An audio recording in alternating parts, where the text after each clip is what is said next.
Zeus ate his pregnant wife alive. He swallowed her whole, and it made him the most intelligent being in the universe. But she wasn't even the most dangerous titan on this list. One of them is being tortured right now, at this very moment, so that you can exist. Schools taught you about Zeus and Athena, but they deliberately left out the titans because their stories are too dark, too real, and too dangerous for a textbook. Today, we're ripping the curtain off the Olympian propaganda machine to reveal the true architects of everything you know. These are the beings who built our world, wrote our laws, and literally bled so we could have souls. This is the Immortals, where legends never die. Let's count down the top 10 Greek titans you were never supposed to know about. Number 10. Metis, the mind Zeus had to eat. Imagine a woman so dangerously intelligent that the king of the gods looked at her and thought, "The only way I survive is if I swallow her whole." He didn't exile her. He didn't chain her to a rock. He opened his mouth and ate her alive. And that single act of desperation created the most powerful mind the universe has ever known. Metis was the personification of cunning itself, a Greek word that doesn't just mean smart, it means the kind of intelligence that wins wars before they start. She was Zeus's first wife, and without her, the Olympian revolution would have been a footnote in history. When Zeus was nothing but a scared young god hiding from his child-eating father Kronos, it was Metis who stood in the shadows beside him. She didn't hand him a sword, she handed him a plan. Metis brewed a magical poison, a divine emetic so powerful that when Zeus disguised it as a drink and gave it to Kronos, the Titan King vomited up 5 fully grown gods: Poseidon, Hades, HERA, Demeter, Hestia. Without Metis and her chemistry, the Olympians wouldn't be legends. They'd still be dissolving in Kronos' stomach acid. But here's the part they conveniently leave out of every mythology book. A prophecy warned Zeus that Metis would bear a son more powerful than him. A son who would rip the throne right out from under him. And Zeus, terrified of becoming his own father, played a game of wits against the goddess of wits. He tricked her into shrinking down into a tiny fly, and in one heartbeat, he swallowed her whole. But Metis didn't die. She didn't disappear. She became his brain. From inside his skull, her digested wisdom transformed Zeus from a brute with a lightning bolt into a genius king. She became his inner voice, his tactical edge, his secret weapon. And when their daughter Athena exploded out of Zeus's forehead in full battle armor, it was because Metis was inside, forging that armor with her own hands. Zeus didn't rule the world with his own mind. He ruled it with a stolen one. Next time you outsmart someone, next time you win with your brain instead of your fists, that's Metis energy running through you. And she's still in there. Still thinking. Still dangerous. Number 9. Oceanus, the titan who watched the world burn. Now imagine a war so massive it cracks the foundations of the universe. Every titan is charging into battle. The sky is literally being torn apart.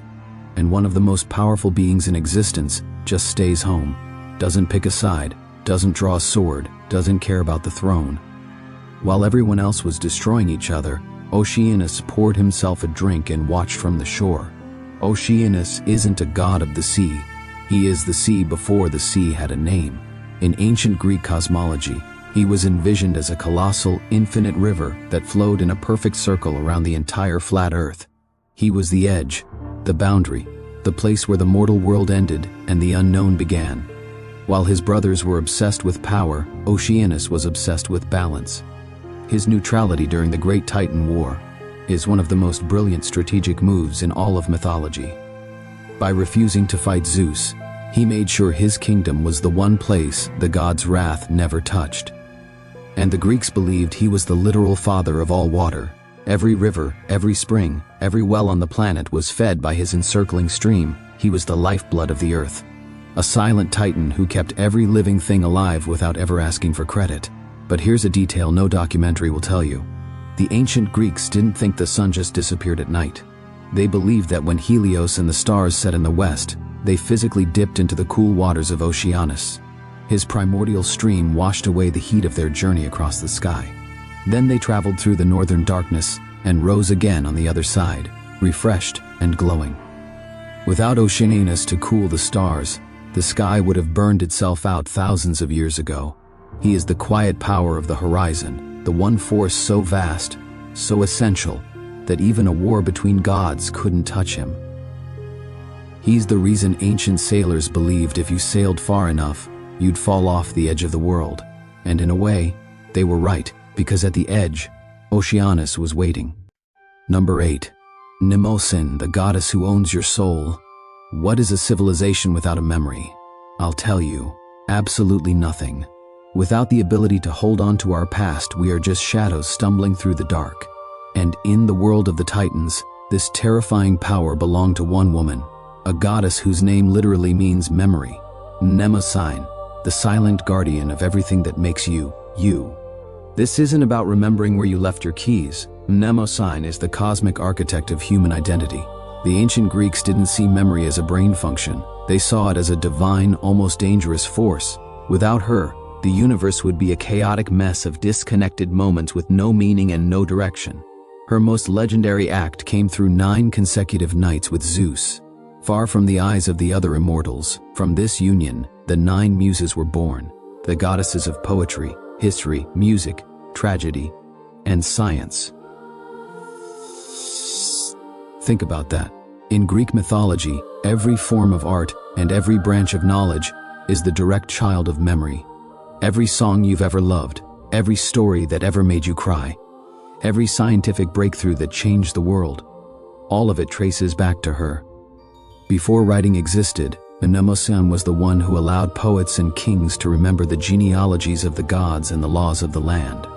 She is the reason we are not just animals trapped in the present, but beings with a legacy, a past and a future.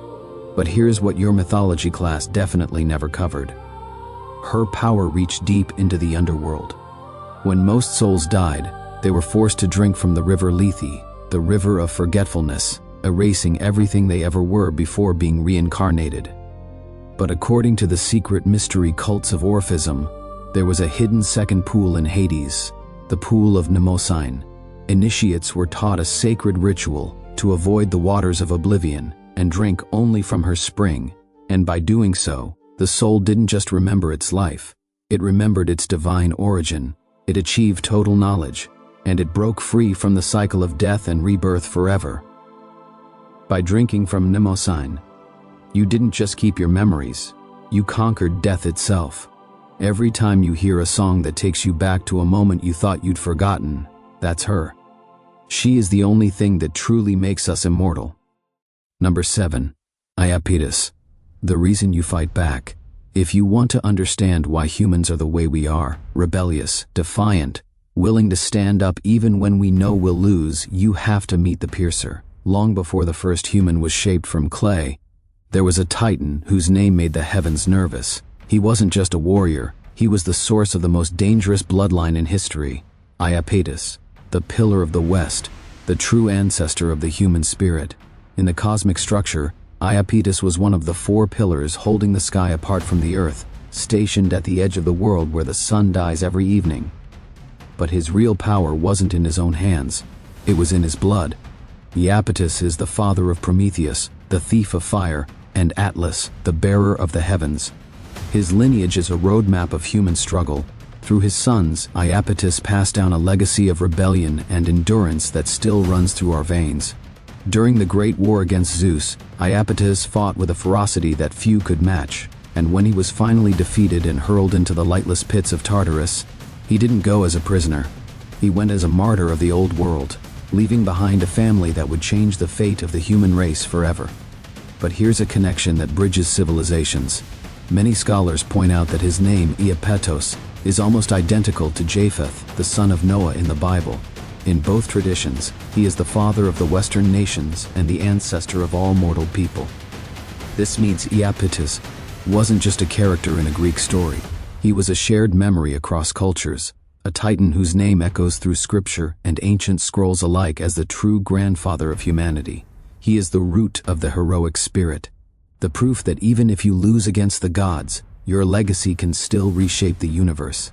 Every time you refuse to back down, every time you fight for something bigger than yourself, that's Iapetus in your blood.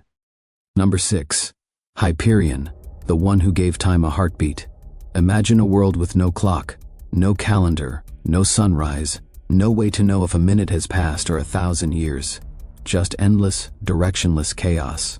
Before we had any way to measure a life, there was a Titan who stood at the center of the sky and stared into the void until he found the pattern.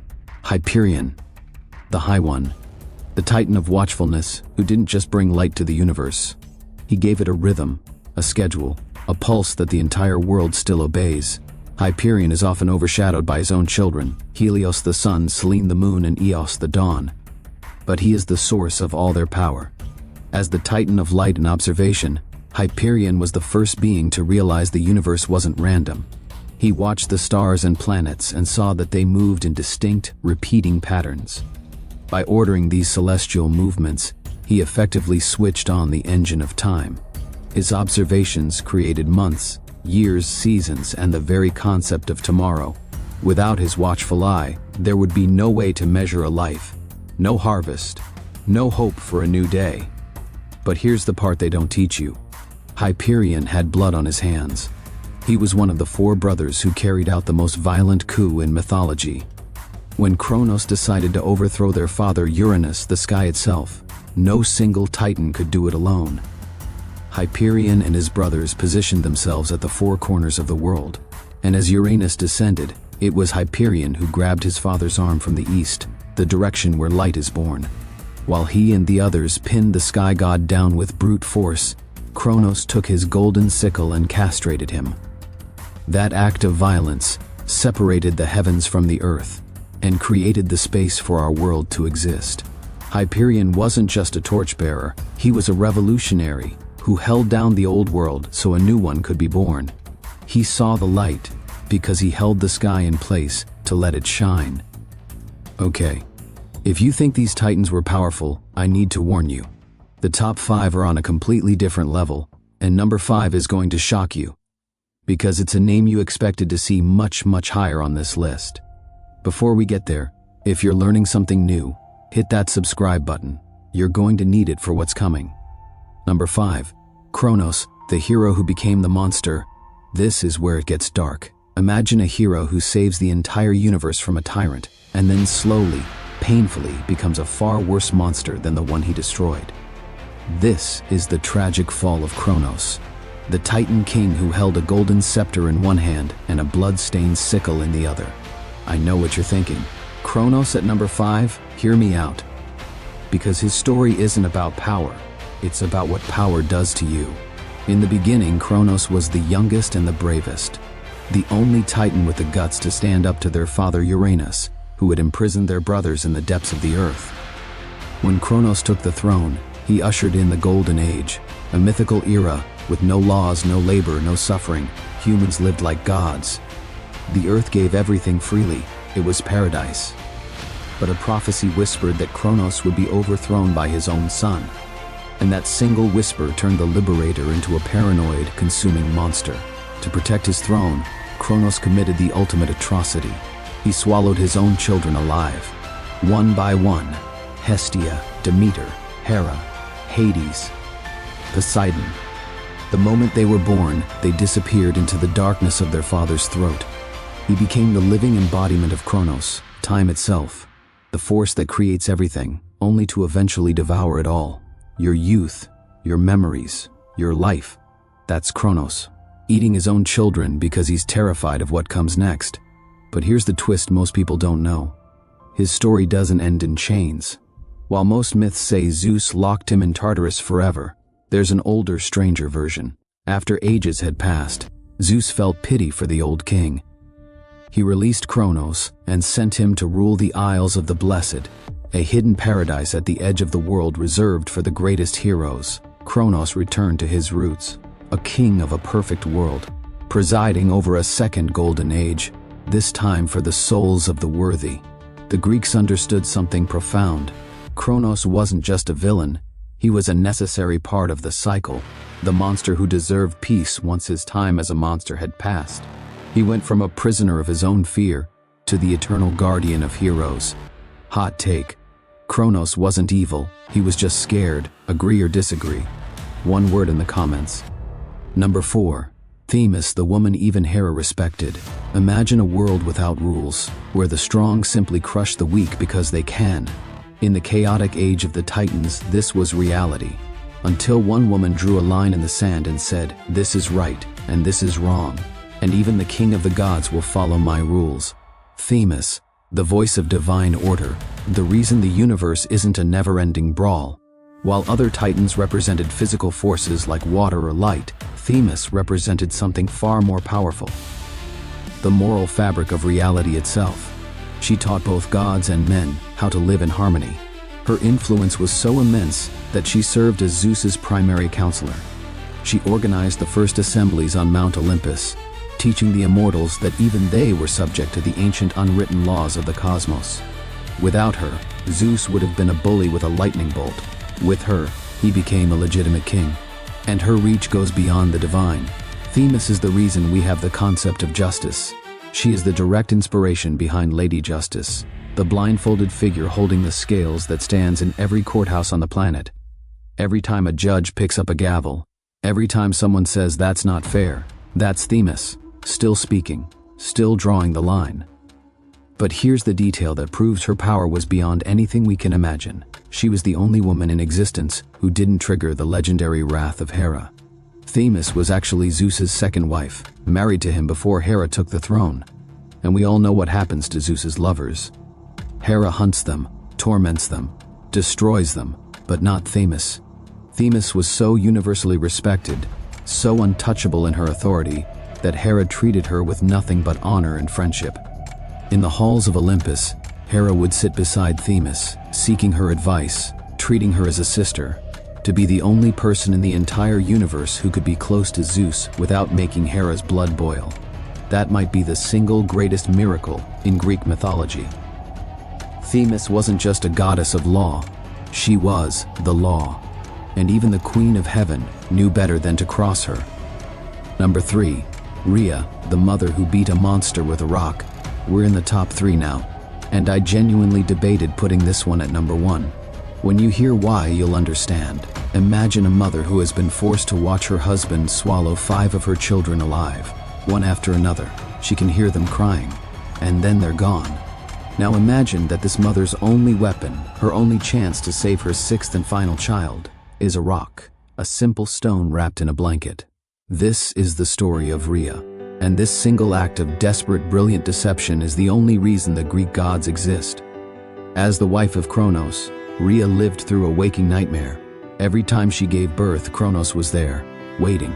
Hestia gone, Demeter gone, HERA gone, Hades gone, Poseidon gone.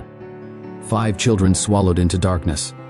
But when it came to her 6th child, Zeus, something inside Rhea snapped.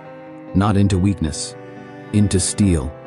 She fled to the island of Crete. She gave birth in a hidden cave. And she walked back to Kronos carrying a stone wrapped in swaddling clothes. And Kronos, in his arrogance, in his greed, in his blind consuming hunger, swallowed the rock whole, never once suspecting that his own wife had just ended his reign. Rhea's courage allowed Zeus to grow up in hiding, eventually returning to overthrow his father and free his siblings from the prison of Kronos' stomach. She didn't use a sword, she didn't use a thunderbolt. She used a mother's love and a rock, and she toppled the most powerful tyrant in the universe. But don't mistake her for a gentle figure. In ancient art and cults, Rhea is almost always shown with lions, riding a golden chariot pulled by 2 massive beasts, or sitting on a throne flanked by predators. Those lions weren't decoration. They represented her absolute authority over the wild. In some traditions, those lions were actually mortals she had transformed as punishment. Beneath the maternal exterior was the heart of something untamable. Every mother who has ever lied to protect her child is channeling Rhea. She is the wild, unstoppable force of nature that no king, not even Kronos, could ever hope to control. She proved that silence and strategy are more powerful than raw strength, and that a mother's love is the most dangerous force in the universe. Number 2. Atlas, the scientist holding up the sky. Number 2 and number 1 are father and son. One holds the world together, the other set it on fire.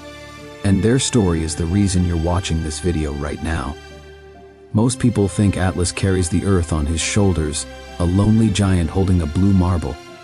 But the truth is much heavier, much more terrifying, and infinitely more important. Atlas doesn't carry a planet, he carries the entire sky. He is the only thing standing between you and the crushing weight of the heavens. Without his strength, the universe would collapse on our heads and end existence in a single heartbeat. Atlas is the most famous prisoner in history. As a leader of the Titan army, his strength was so legendary that after the Olympians won the war, Zeus decided a normal prison wasn't enough. Tartarus was too easy. Instead, Zeus gave him the ultimate punishment: the eternal task of holding the celestial sphere apart from the earth, forever, no rest, no relief, no end. While other titans represent concepts like memory or justice, Atlas represents the raw physical endurance required to keep reality from falling apart. He is the infinite pillar at the edge of the world, a rebel who was forced to become a servant. And here's the deep irony. The man who once tried to overthrow the heavens is now the only one capable of saving them. His burden is the price of our safety. But here's what separates Atlas from every other strong man in mythology. He wasn't just a brute with big muscles, he was a genius. The ancient Greeks believed Atlas didn't just passively hold a heavy weight, he turned the sky. He acted as the pivot for the entire celestial sphere. And because of his unique position, he was the first being to understand the mathematics behind the stars. He mapped the constellations. He calculated the movements of the planets. He earned the title of the first great astronomer in history. This is why right now, if you open Google Maps or pick up a book of maps, it's called an atlas, named after him. He wasn't just a prisoner, he was a scientist of the cosmos, the giant who turns the stars while his feet are planted in the deep earth. He didn't just carry the heavens, he understood them better than any god on Olympus. If you could free one titan from their punishment, who would it be? Tell me in the comments. Number 1. Prometheus, the titan who is bleeding for you right now. This is it. Number 1. And it's not even close. Imagine a being who looked at a world full of gods and monsters and decided that the most important thing in the entire universe was you, not Zeus, not Olympus. You, a fragile, shivering, helpless creature made of clay. And then imagine that this being chose an eternity of screaming agony every single day forever just to make sure you had a chance. Prometheus, the titan of forethought, the thief who saved us all. While every other titan on this list fought for thrones, for power, for survival, Prometheus fought for the underdog. According to the myths, he was the one who sculpted the first humans out of clay and water with his own hands. But his creation was fragile, cold, helpless against the darkness. When Zeus looked down at humanity and decided we were a failed experiment that should be erased, Prometheus refused to watch us die. He climbed Mount Olympus. He walked into the forge of Hephaestus, and he stole a spark of divine fire, hiding it inside a hollow fennel stalk. He carried it down to earth and placed it in human hands. And that fire wasn't just heat, it was technology, progress, reason, civilization. Everything that separates us from animals started with that single stolen spark. Zeus was so enraged by this act of defiance that he designed a punishment meant to break Prometheus for all of eternity. He was chained to a mountain in the Caucasus.